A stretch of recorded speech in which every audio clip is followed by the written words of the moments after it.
Welcome to another episode of Arbitration Life. I am Janette Brin. And I'm Hana Doumal. Located at the crossroads of the Americas and the mixture of its legal regimes covering both common and civil law, the Caribbean has added to its list of attractions its availability to resolve disputes through arbitration in line with international standards. Traditionally, arbitration was reserved for large American and Western European cities, which had flourishing business environments demanding such a dispute resolution mechanism. However, this has changed. Yes, Janette, and for a long time, little could be said about international arbitration in the Caribbean, as very few jurisdictions have the necessary framework to accommodate such a dispute resolution mechanism. In present day, most jurisdictions have recognized the role international arbitration plays in ensuring neutrality and efficiency in resolving disputes in also a cost-effective manner and in less time. Admittedly, this did not happen overnight. These jurisdictions took crucial steps in amending their legal systems to ensure the arbitral regimes are current and reflective of international best practices. And the New York Convention of 1958 has been instrumental in ensuring that foreign arbitral awards are enforced worldwide. Our guest today has been involved in more than 120 international arbitrations, institutional and ad hoc, mainly as arbitrator and mostly as chair. She has administered cases under various rules and held seats in Austria, Denmark, Finland, Germany, Iceland, Japan, the Netherlands, Sweden, Switzerland, the UK, and Washington, DC.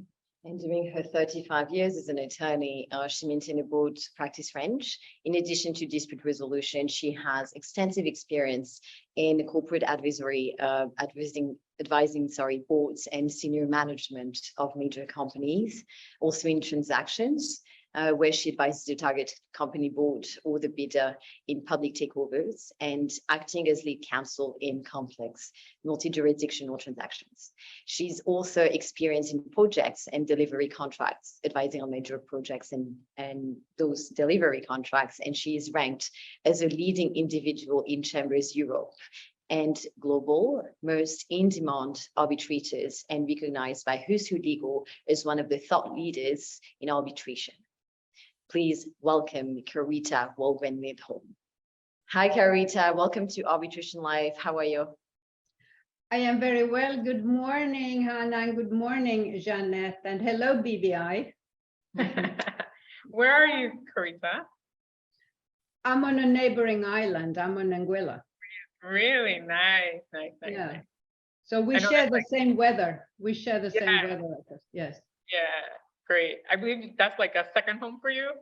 Yes. Yeah.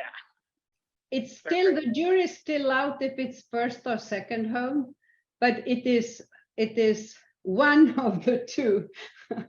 I totally understand. So let's get us started today. Welcome to the show, as we said. International arbitration has grown since the 1990s, specifically in the Caribbean. There has been greater development and demand for it. How would you say international arbitration has changed over time? I think from the point of view of an arbitrator, at least, I would say that the expectations on the arbitrator has changed, and legitimately so. And to be more specific, I think it's not only sufficient to be competent in the legal field. There is even increased focus on case management skills and also on ability to communicate. And I would add that there is maybe a new paradigm of a certain service-mindedness in arbitrators, that they are not only adjudicators, they are also service providers to the parties. Yeah, very true, very true. Thank you so much, Carita. And now I want to talk about your experience as chair of the ICC Commission on Arbitration and ADR. So you were the chair from 2018 to 2021. Could you please share a little bit about this experience with us?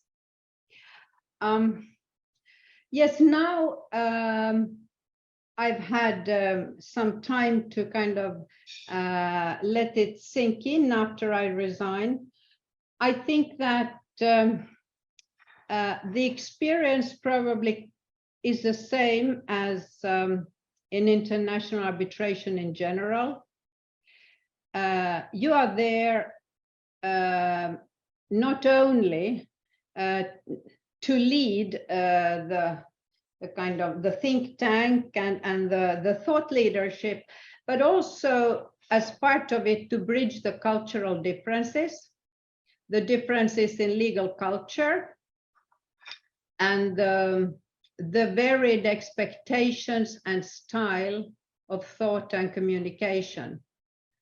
The aim, of course, being to create a level playing field, conducive to get the best out of all, and the right outcome. Mhm. And I could add that my perspective is quite long. I have been involved with the ICC since the early 80s and a member of the commission myself since 1996. And the administrative culture has traditionally been very French, which you know very well, with some American influence. I think that things are changing and have become more in line with modern management culture. I mean, what you would expect to see in big law firms and in corporations today, which of course is important because the users are corporates and law firms. And this would entail, of course, transparency and more exchanges, not only horizontally between the various parts of the ICC, but also vertically, so that you not only speak to your peers and in the corridors, you know, in the cabinets with your peers, but you speak along all the lines of the organization. And as a Nordic person, that of course would seem natural to me, lower hierarchies, and you can in principle reach out to anybody and in the organization, and anybody who knows something about something should be in a meeting regardless of their position in the organization, which might not have been obvious a few decades ago. I will elaborate on this if you want, but I'm also mindful of the time, and I actually don't know exactly when we started now. I know we have 25 minutes, so there is a lot. Thank you so much, Carita. That's very interesting. This, I mean, change in the hierarchy and that you just mentioned, and that it's also different in big law. I think this is something very inherent to international arbitration. So yeah, if you want to tell us a bit more about it, I find it quite interesting. Okay, well, you know, I used to work in Paris in a French-American law firm, and of course there the various cultures, how they intermingle, it was quite obvious. I think that in the ICC today, I think people are very responsive. I'm talking now about the Commission. People are very responsive. If you reach out to them and ask for their open views on questions, you include them in the conversation, what we want to be and what we want to become. And some of the maybe tensions that I sensed early on, I felt that conversation can always overcome them. And you know, managing partners in law firms used to say that managing lawyers is like herding cats. It's an old joke, but I think that the Commission today is a very productive entity, and it is for others to say how and if it has changed during my tenure. But I would like to add that the tone always comes from the top in an organization. I think John Denton, as the Secretary General of the ICC, he has a very modern worldview. So does Claudia Salomon, the President of the Court. Not to mention Mike McIlrath, who is the head of the DRS, the Dispute Resolution Services, and my wonderful successor, Melanie van Leuven, and her secretary to the Commission, Hélène van Lith. I think that they are the people now driving the organization. I think will make it even more inclusive, more flat, and less ivory towerish. I'll stop here. Thank you so much, Carita. So Carita, going back to that bit of American influence, you spent some time as an advisor to the Atlanta Center for Arbitration and Mediation at Georgia State University in the United States. Can you tell us a little bit more about that role? Yes, it was part of what in America you call paying back. I was on a Rotary scholarship to the US and studied in Georgia. And then when I saw that ATLAS, the Arbitration Association of Atlanta, emerged, and I looked at Georgia and I realized I knew the people there, I wanted to do something to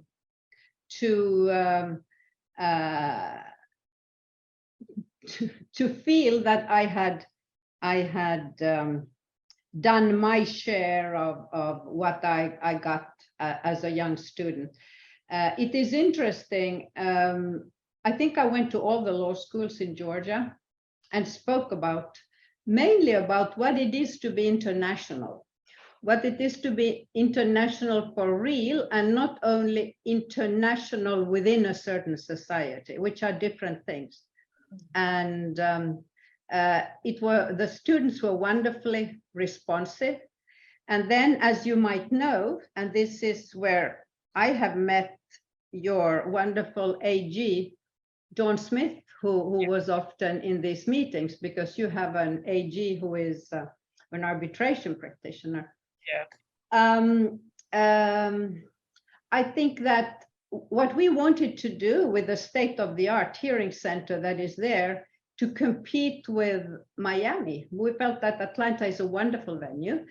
Right now, I don't know if the global outreach is still there, but as you now know, I'm more focused on the Caribbean, so I'm not so active there anymore. And now maybe I am of the view that Caribbean cases should be tried in the Caribbean.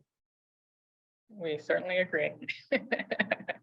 And now, Carita, we want to ask you how it was to receive your first arbitral appointment in the early 90s. I was nervous, unsurprisingly, and wondered if I could rise to the occasion. I got my first arbitral appointments in Sweden. You're rarely a prophet in your own country, as you might guess. And I think the reason I got it in Sweden was that I'm not a Swedish national, but my native language is Swedish. So and the laws are the same, so it was easy to navigate there. I know that it took me many cases to feel at least reasonably comfortable, and I think that nervousness kicks in still.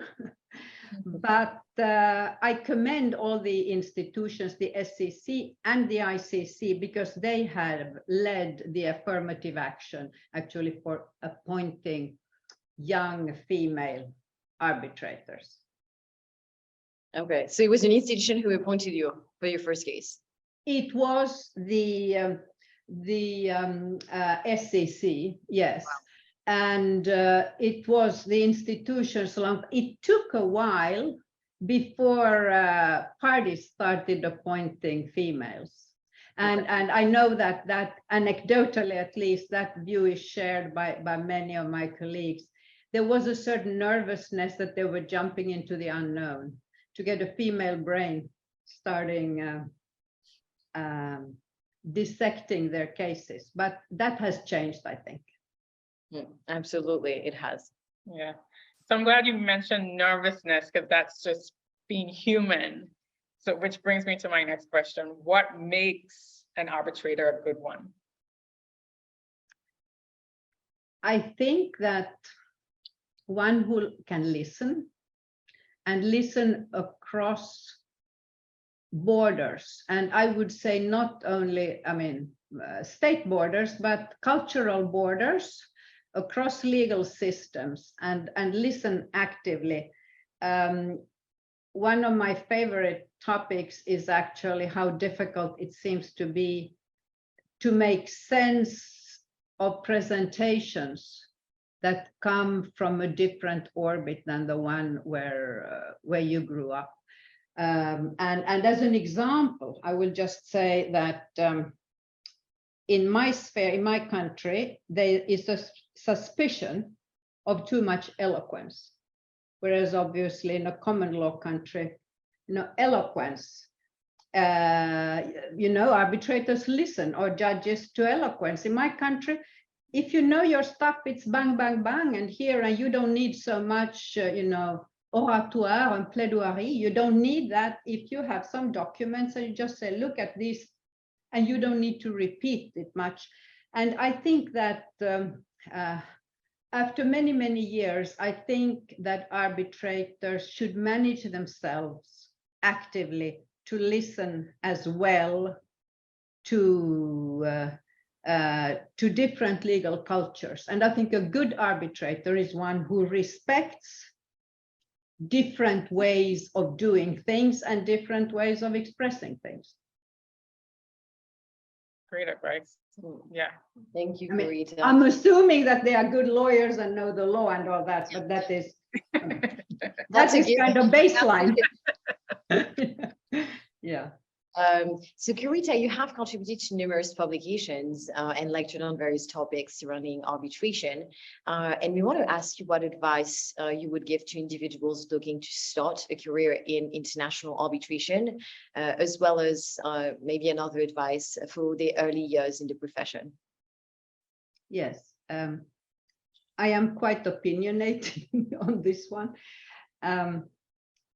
First of all, obviously, nobody will choose counsel or appoint an arbitrator that nobody knows or is aware of. Of course, counsel would be nervous, the malpractice almost, to say, I took these people to work the client's case and nobody has heard about them and nobody knows how they perform. That is true. So you have to network, you have to make presentations, you have to write, and all the usual things. Inside a firm, the firm can lift you up and put you on cases and all that, and help you get exposure. Then, of course, when you want to be an arbitrator, the enthusiasm of the law firm is lessened, because law firms don't like their partners to sit as arbitrators so much, because it doesn't involve the leverage that being counsel does.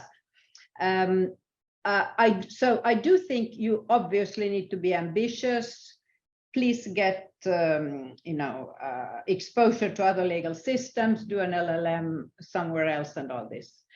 But of course, the point that I profess, and there were many years when people didn't like my saying it, but I do think that the most important thing is really to, it sounds like a cliche when I say build on your own strengths, but be you. There was so many should have be, this lean in discussion, and you have to ask and nobody's going to give you something. You have to be aggressive, and you have a bit to mimic the sort of what was perceived as an aggressive male behavior. I don't believe in that.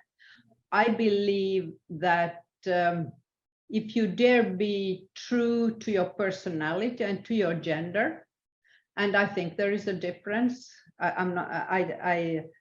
Even if it might be more politically correct to say that I think there is a difference. So you have to be you. And I just heard an American attorney say once that the most difficult case he had, when the opposing female lawyer acted nothing like he was used to, very aggressive litigation style, but kind of was softer voice, tuned down, and he said he couldn't get his hands around, her, and felt very insecure. So there, I think the strength is building upon what's already there.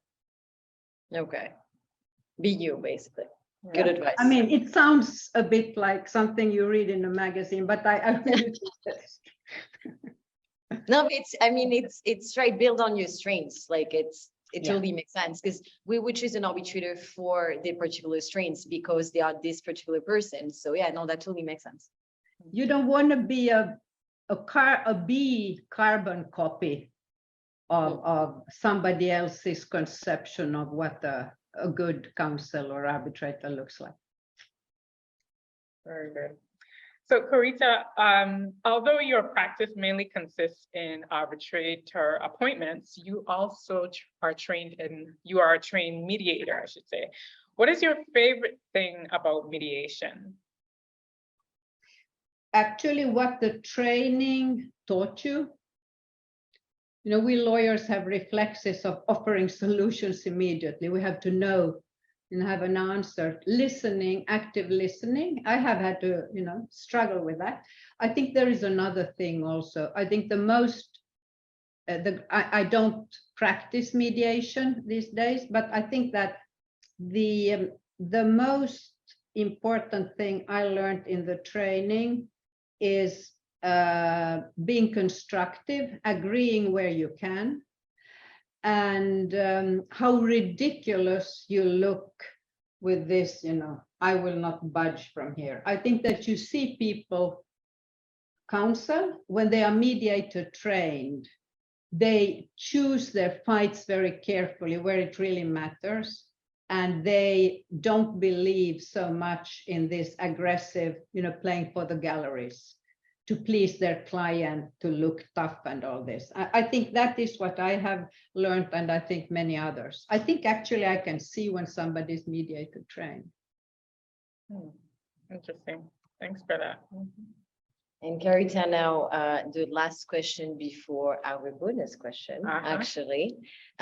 What is one of the greatest lessons that you have learned throughout your career?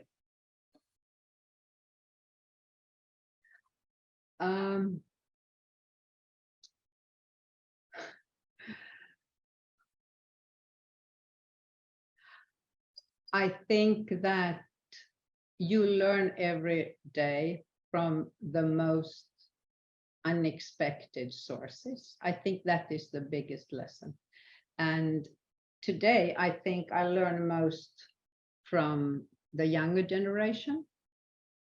They keep me kind of aware of the new world, and we who have been arbitrators for a long time, there's a risk that we become dinosaur, in the sense that this is how I do things, and this is my way of doing things. And I think what you learn is increased humility and understanding that you learn all the time. I think that is my greatest learning. Oh, it's wonderful. It's so nice to hear that you're learning from the younger generation, and everyone is learning from everyone. I think it's very true, but it's really nice to hear it. Thank you, Carita. Can I add this, which I think, which impresses me a lot, is that one of our biggest listed companies in Finland, a paper and pulp company, which is one of the biggest company, actually, I think, in Europe in paper and pulp, it has a millennial board. it has a millennial advisory board of 20 to 25-year-olds who tell the real board how the world looks like. In 20, they're more like Gen Z, because like I'm a Pardon? millennial. I beg 20, your 25, they're more like Gen Z, actually. Okay, I know, I'm you're a right. millennial, I'm not 25. You're actually right. I was wrong. But let's say that 20 to 25-year-olds who advise the board about what the world looks like from their perspective. And I think that that is the right approach. And I hope that I will maintain that too, that to look for information in the next generation. So, Carita, we cannot let you go until you answer our bonus question, which is, we need to know, or we're so curious to know, what is your theme song? What is that song when you're getting ready for a hearing, to get all pumped up, ready to start your day? Carlos Gardel, Por una cabeza. Ooh. Argentinian tango. Tango, nice. So we tangoing, I love it, yes. Yeah, Love it. yeah, good porteño song. Yes. Nice, thank you so much. Well, Carita, I think that concludes the end of our interview, and it's been a complete, indeed, pleasure getting to know more about you and your career. Thank you so much. Thank you so much, Me, c'est Carita. moi. Thank you very much. Thank you, and hope to see you soon. Absolutely. And enjoy the rest of your time in Anguilla. I shall. Thank you very much. Just want to thank Carita one more time for joining Arbitration Life. And for more Arbitration Life, please be sure to hit the subscribe button and to follow us on LinkedIn and Twitter at Arbitration Life.